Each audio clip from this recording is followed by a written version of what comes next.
There we go. See, imposter syndrome. I swear this was a thing. And really why we should be paying more attention to culture, confidence, and communication in cyber, which, after listening to Paul's talk, he hit almost all of my speaking points, and I would like to blame him for that. So you're about to hear quite a bit of overlap. But I do think it's that important. So who am I? I do a lot.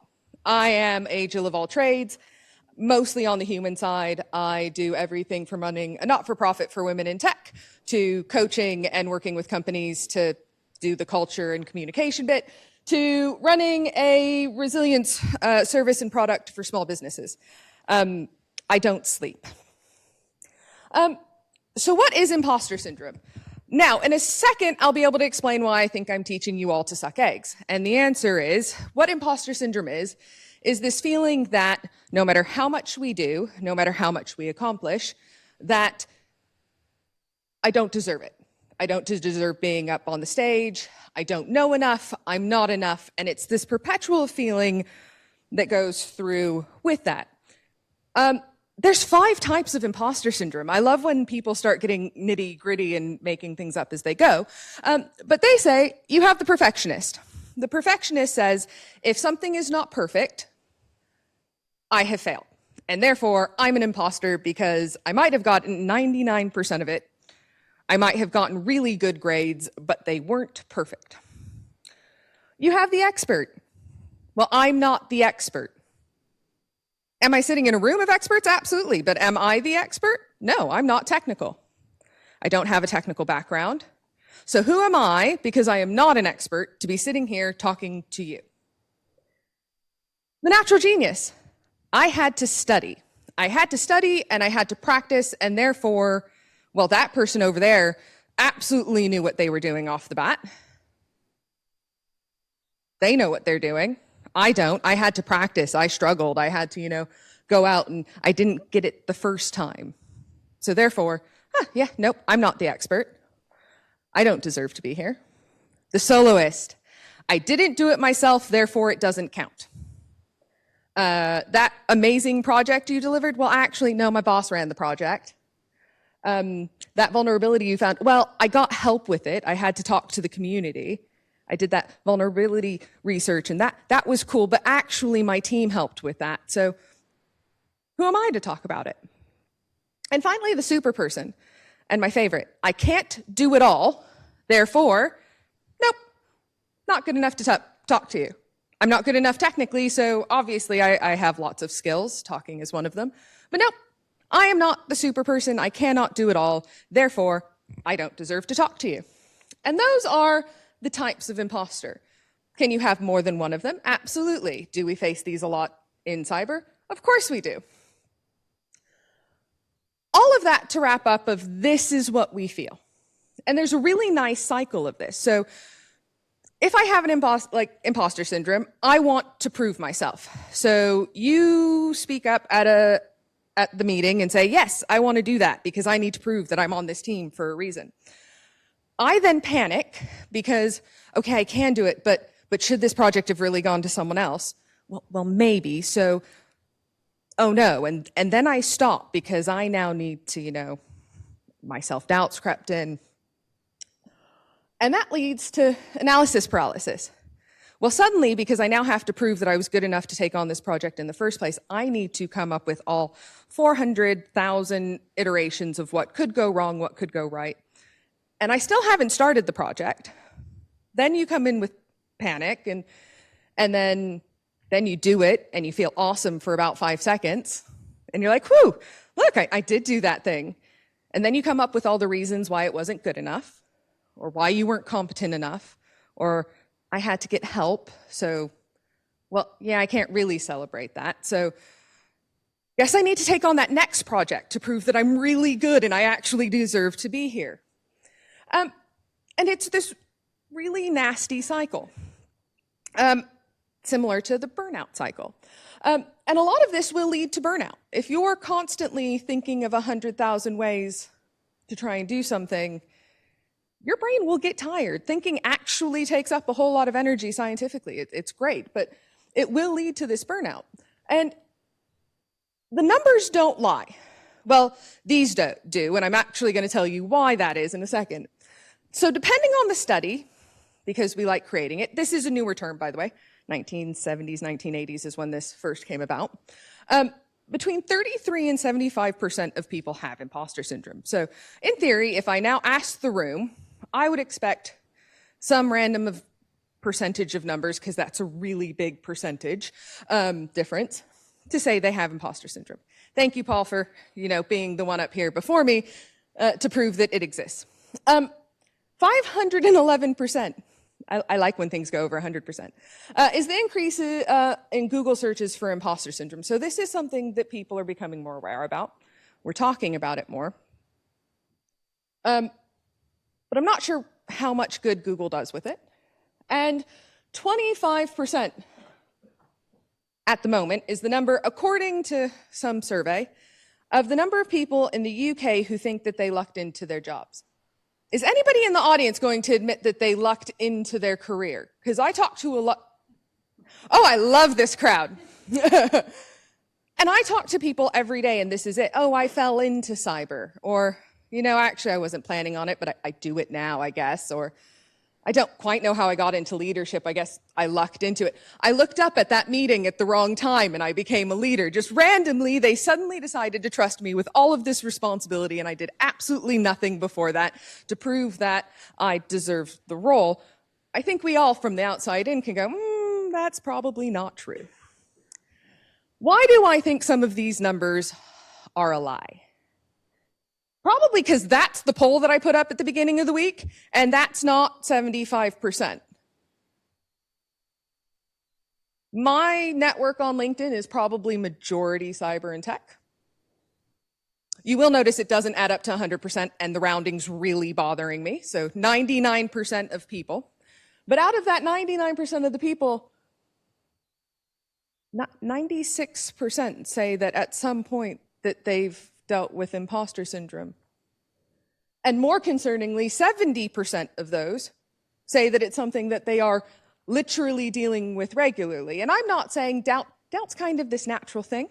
It is. So the occasionally worrisome, but, if you can bounce back and have personal resilience, for, our favorite term in the moment. But 70% of the people who are working in industry doubt that they should be in industry. And that really bothers me. Or doubt that they're doing a good job, and it leads to that burnout. Why would you do something every day if you consistently go in and question yourself? It gets tiring. You don't feel like you belong. And we have an amazing community, so it is pretty decent to stay around in, but this will get old. And why do I think it hits us harder in cybersecurity? Well, we kind of talked about this earlier.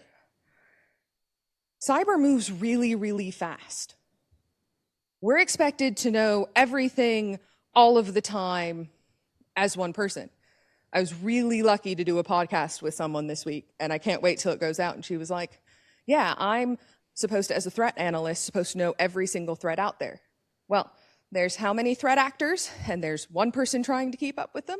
It's never going to happen. Our industry is set up to fail just because of how big our industry is.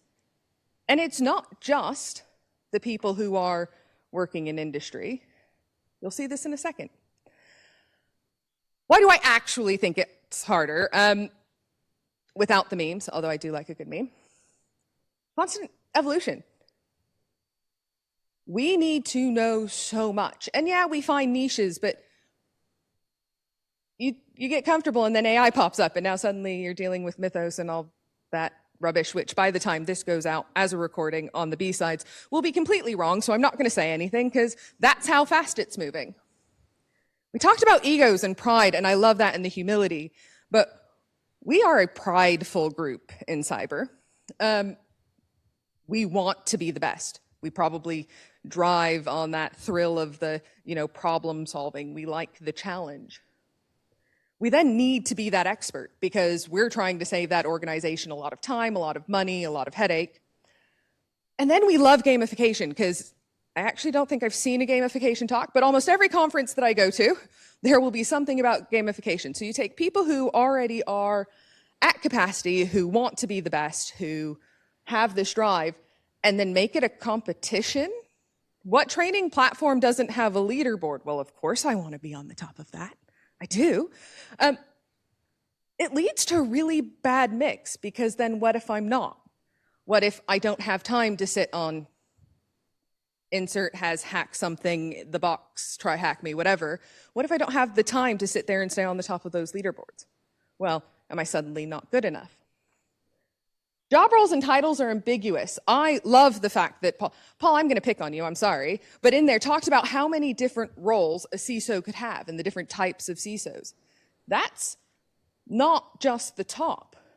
I have to tell people to get really creative when they're looking for their first job in cyber, because I can tell you that cyber threat analysis probably has about 6 different titles if you go look on LinkedIn, and then it's trying to find which one's there.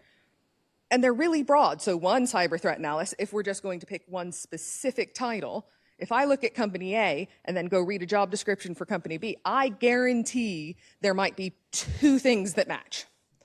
Not even like 2 things that don't match. No, every company and industry thinks about something and creates these like definitions and titles very differently. I love it when you get into senior and like head of roles or like directors. Those have no meaning in cyber. Sorry if you're one of them, but a senior whatever for one company could be literally the top of the top, and senior in another could be literally mid-tier management. That creates a mismatch of expectations. You also have paranoia and overthinking. They're literally a job requirement. I mean, we don't get into this because we're like, I think everything's fine. No, half of us got into it when I'm talking to you about how you got into cyber is like, no, I really wanted to know how that worked and how to break it. And then when I couldn't break it, I really wanted to know why I couldn't break it. And then I really wanted to figure out how to break that, so I did. It's in the job description. Us being stubborn and curious and overthinking and trying to think of all those scenarios is something that's built into the DNA of most cybersecurity. It's that curiosity. Funny enough, we talk about it, relabel it. It's just curiosity. And I do agree that curiosity is the one thing that you need to work in cyber. Mistakes feel catastrophic. If I mess something up and I miss an alert, I'm not saying the world's going to end, because I don't think the world's probably going to end, but there are a couple situations, that you bring down the whole check clearing for the UK. People aren't going to be really happy about that. Mistakes can genuinely be catastrophic here. And then certifications create false benchmarks because they're a snapshot in time. And I won't go into much more there because I'm conscious of time.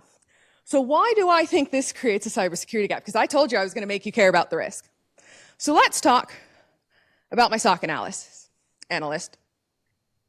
So if I'm sitting there and I'm in a SOC and I see an alert and I look at it and I'm like, I think that might be an issue, but I really don't want to look stupid. So I'm going to sit here and actually I'm going to do more research. I'm not going to trust my gut. And this happens. Well, all I'm giving is an increased mean time to response. I'm adding days to that because I'm not speaking out, which gives people more of a risk window. I love false negatives because trying to describe false positives, true positives, true negatives, but I'll use false negatives because they're much more difficult to argue when you're sitting there going, no, this says it's not an issue, but I think it is. Trying to explain that I think it is can be much harder, but what if I don't have the guts to go and challenge that? Because I'm using a tool, the tool should be right, the tool probably knows better than me. Well, oops, I haven't escalated it because, well, it says it's negative. It must know what it's talking about. Yeah, it wasn't, and it leads to a breach.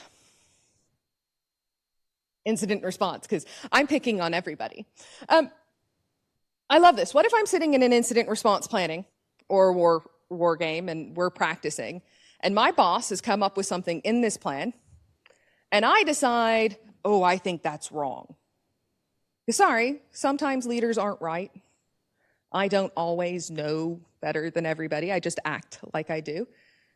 But if I don't speak up because I'm unsure or my imposter syndrome sitting on my shoulder, like one of those little devils from like the 90s cartoons, sitting up there going, yeah, you probably don't know, and you don't challenge. Well, you haven't created a better process to follow.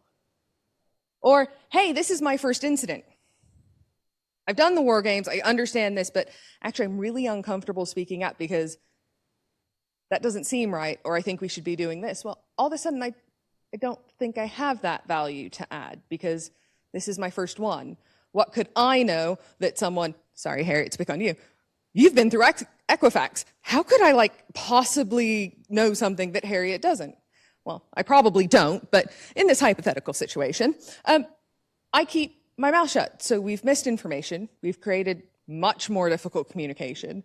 We've probably delayed something because I'm not speaking up. That's still a risk. Told you I was picking on everyone. The leader. I'm not as qualified as people think. I got lucky. I talked to a lot of senior leaders in cyber, and most of them think that they got lucky. So if I'm now having to fight with the C board, and I don't have the confidence that I deserve to be in front of them arguing my case to give me more budget, well, I'm not going to be very effective at arguing that case. I don't think I'm technical enough, so I shouldn't be a leader. There is a gender gap on this one, and I'm not saying it's just a gender gap, but I talk to so many people. I think technical people should be leaders. I think we have a lot of work to do for leadership in general. People are made leaders without any idea of what being a leader is or how to be a leader. It's one of the things that I'm literally working on fixing in industry. But I also think if I'm good enough to know who I need to go talk to, not every technical person wants to be that leader. And if I know who I can rely on my team who is technical enough, then why can't I be a leader? Because I might be really good at talking to the board, or really good at translating, and really good at doing the political bit that, I hate the political bit, so we're not talking about me, but why can't I? We're missing really valuable leadership skills. The developer, because I told you I'm picking on everyone. Well, I see a vulnerability in the code, but I don't raise a security concern because I'm not a cybersecurity expert. I have genuinely seen this happen. Well, it looked dodgy, but we needed to get the code out and people were putting pressure on us from up above and, we just needed to ship it and I'm not a cybersecurity expert, so not my problem. They can deal with it once we pushed it to prod. We've now put the vulnerability out there. Who exploits it? Hopefully it's just the pen tester who we've hired to actually do it, but maybe not. Once again, because we do have kind of the same thing, I won't challenge seniority. So if all of a sudden I have a senior developer who's like, yeah, I need that, pushed now, we're under deadlines, I'm going, well, they know better than me, I'll do it. I'm not going to check, I'll just get that done. Well, who would have thought? Those both lead to vulnerabilities being out there in the wild. I will move out of the way of the pile of gift cards. The workforce. So I like this one because this is where we start arguing about where humans are either the weakest point in our security or the strongest point. Well, no, we're human. We're fallible. But if I'm new into finance or accounting, and all of a sudden I have who I think to be the CEO on a video call to me going, I need you to do or push this payment through, and I really need to prove that I got this job and I know what I'm doing because I like paying the bills. Well, I'm doing it. There's a pressure there that my imposter syndrome, even without the training, and by the way, this doesn't just happen out there. This is where I have to raise my hand. So when I started at P3M Works, first week, I get a text message, like WhatsApp, and it's stupidly early, and I don't do stupidly early. And it's like, hey, it's Jack, your director. I'm in a meeting. I need you to contact me. Can you send me like an email? It was like my number or an email or something. It was not, the gift card. And without thinking, because it's the first week, I haven't really thought like, oh, it was an email. And they asked me for my number so he could WhatsApp me. Totally didn't check it. I checked my email on my phone. I think it was like something like 6 a.m. in the morning. I work in cyber long enough that I shouldn't fall for that. I gave him my number. I got the message and went, my God, I'm a moron. But it was my first week. I had more to prove. And attackers will specifically target new employee announcements for that reason. And I don't want to be wrong, so I'm not going to report this email that I think is phishing. Because, well, what if I report it and then I have to talk with cybersecurity and they're really high and mighty that this wasn't and it was just something. I've also seen that happen. So more importantly for me, now that I've said that there is a risk, because I do genuinely believe that, by the way. Part of it was a joke that I do want you to care about imposter syndrome, but I do genuinely think imposter syndrome and burnout have an unintended risk to a company. It's why we should be focusing more on mental health. What can we do about it? So first, we're going to address 4 truths that no one wants to hear. Everyone Googles. Despite what some of the university professors that I've talked to have stated, I think I was really shocked that not here in Cheltenham, I was talking to a professor and they're like, no, they can't Google. That's still considered cheating. And I'm like, how do you expect me to know everything in cybersecurity? There's a reason we have forums. I bet I could ask anyone here where their favorite, type of material where they would go for a resource.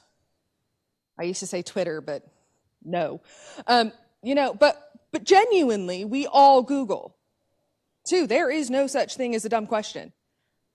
One of the things that you talked about is saying, I don't know, and we'll talk about this again in the screen. I don't know should be absolutely okay in everybody's vocabulary. You can't know everything.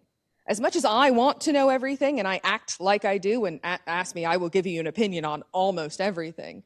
When it counts, I'd still say, yeah, I don't know. And if you don't know and you're sitting in a meeting going, I don't know this, but I don't want to speak up, ask the dumb question. You're not going to be the only one. Seniors forget too. People who've been in industry for 20 years, they might have some of that core knowledge, but I hate to say it, technical gets moved out of the way for leadership and finance figures.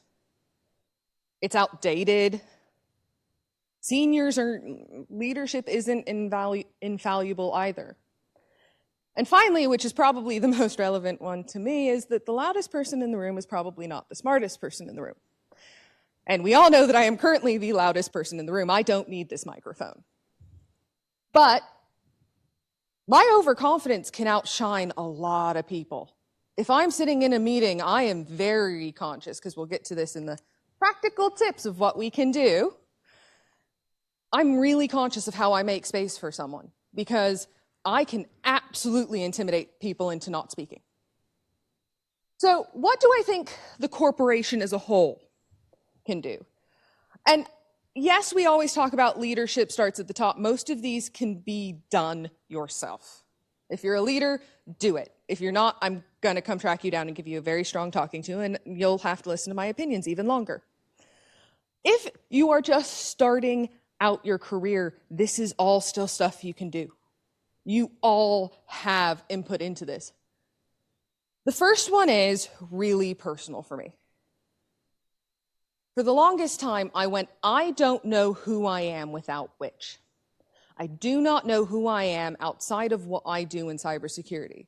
If I had to shut Witch down tomorrow, I'm dressed in my brand colors, I'm extra, but I literally have an identity that is formed within what I do in cyber. If that suddenly closed tomorrow, who am I?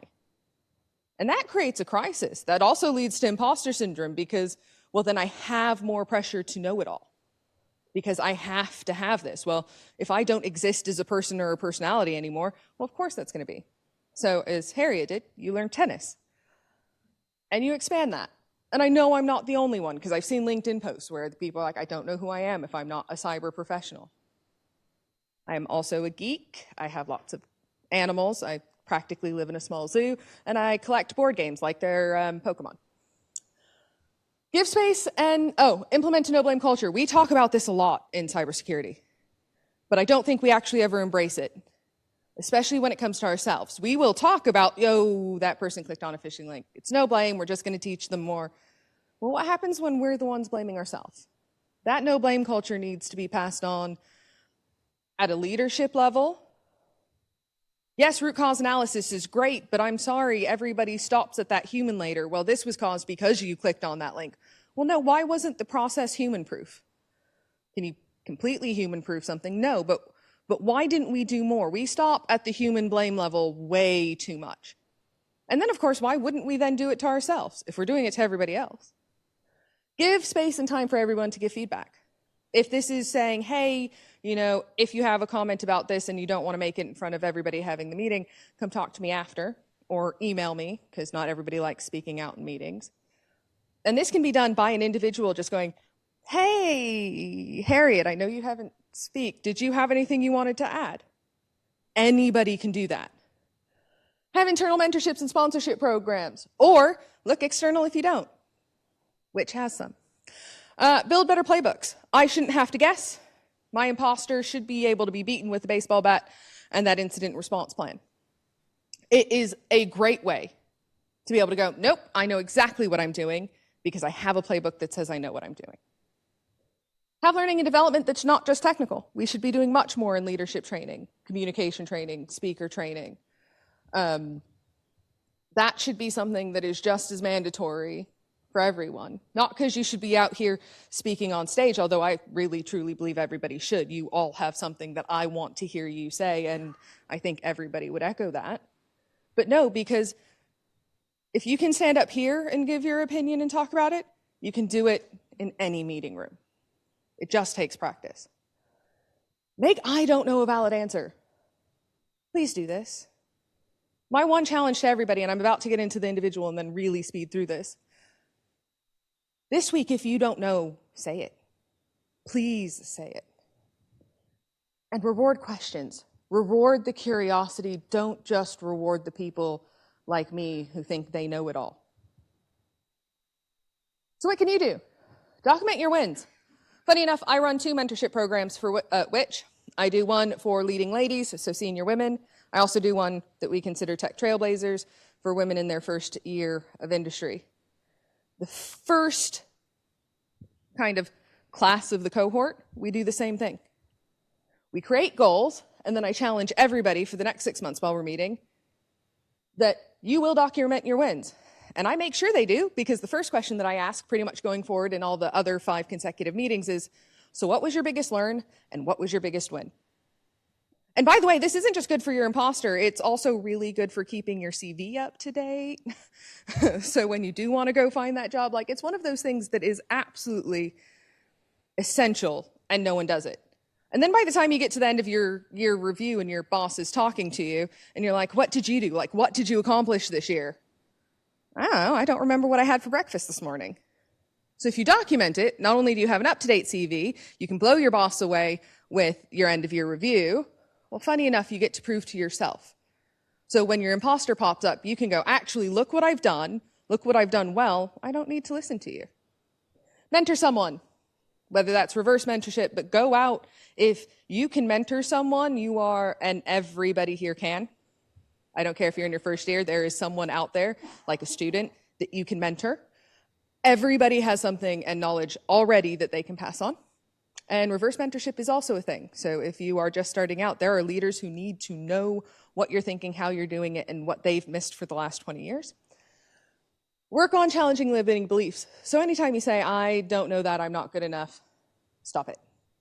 Imagine me sitting up here lecturing you about why you shouldn't do that. And if you ever say that in front of me, I probably will give you a lecture of why you shouldn't say that. Paul, you deserve to be up here. You have a wealth of experience, and I was inspired listening to you. So that's why you should do it. There you go. Tell that imposter to go sit down. Separate your role from your identity. And this can be hard because we put a lot into this. Cyber people are genuinely somewhat like some of the most passionate people I've ever met. And that passion often leads to our sense of fulfillment. And yeah, sometimes that's great because we can literally go out there and save the world. We're protecting really cool stuff. But that also means that if something goes wrong, we take that just as personally, and it can't be. Because you'll burn out and we'll lose you from industry, and we can't afford that. And stop waiting to feel ready. Whether it's to apply for that role, to get that promotion, to give a talk, do it. Do it scared. I mean, I've always done it scared. I'm trying to get rejected 100 times this year because And eventually it kind of goes a little bit numb. I can tell you every time I step on stage, I still get nervous. I do it anyways because I love talking and hearing the sound of my own voice, but also because no one else is. So I need you to stop waiting to feel ready so we can stop listening to me. And that is it. But please remember that you're not a fraud, you're just paranoid, and you're paid to be paranoid.